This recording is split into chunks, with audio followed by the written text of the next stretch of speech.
بسم اللہ الرحمن الرحیم۔ میرا نام محمد بلال خان ہے۔ میں ایک طالب علم اور ایک صحافی ہوں۔ اس سے پہلے کہ میرے دیش کے رکھوالے، میرے باوردی محافظ میرے چہرے پر سجی داڑھی کو جرم ٹھہرائیں، اس سے پہلے کہ میری اسلام پسندی میری دہشت گردی قرار دی جائے،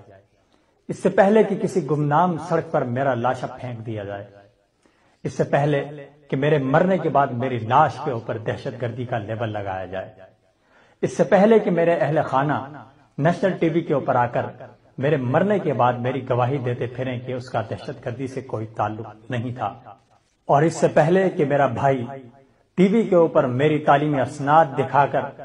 لوگوں کو بتائے کہ ایک پڑھا لکھا نوجوان تھا جس کا دہشت گردی سے کوئی تعلق نہ تھا، اس سے پہلے کہ میرے دوست میرے کردار کی گواہی دیں،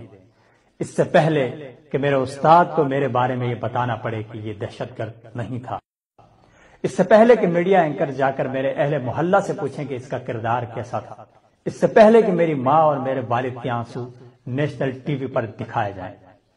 میں اپنی ریاست کے نام ایک پیغام دینا چاہتا ہوں،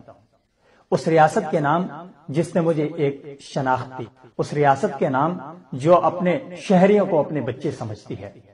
کہ میری شکل و صورت میری دہشت گردی کی نشانی نہیں ہے، میری داڑھی میرا جرم نہیں ہے، میری اسلام پسندی اس بات کی دلیل نہیں ہے کہ میں دہشت گرد ہوں،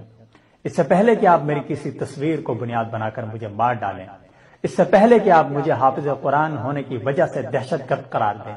اس سے پہلے کہ آپ مجھے ایک خاص مکتب فکر سے تعلق رکھنے کے سبب مجرم قرار دیں، میں شکوہ گناہ ہوں اپنی اس ماں سے، اس ریاست سے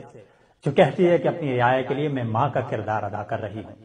میرا احتجاج اپنے ریاستی اداروں سے ہے، میرا احتجاج اپنے باوردی قاتلوں سے ہے جو کہ دراصل ہمارے محافظ تھے، میرا احتجاج اپنے ریاست کے حکمرانوں سے ہے، میرا احتجاج اپنے حاکم وقت سے ہے، میرا احتجاج اپنی بیوروکریسی سے ہے، اور میرا احتجاج اپنے میڈیا کے ساتھ اپنی عوام سے ہے کہ آپ کے سامنے جس چہرے کو دہشت گردی بنا کر پیش کیا گیا، آپ نے آنکھیں بند کر کے اسے تسلیم کیا۔ آج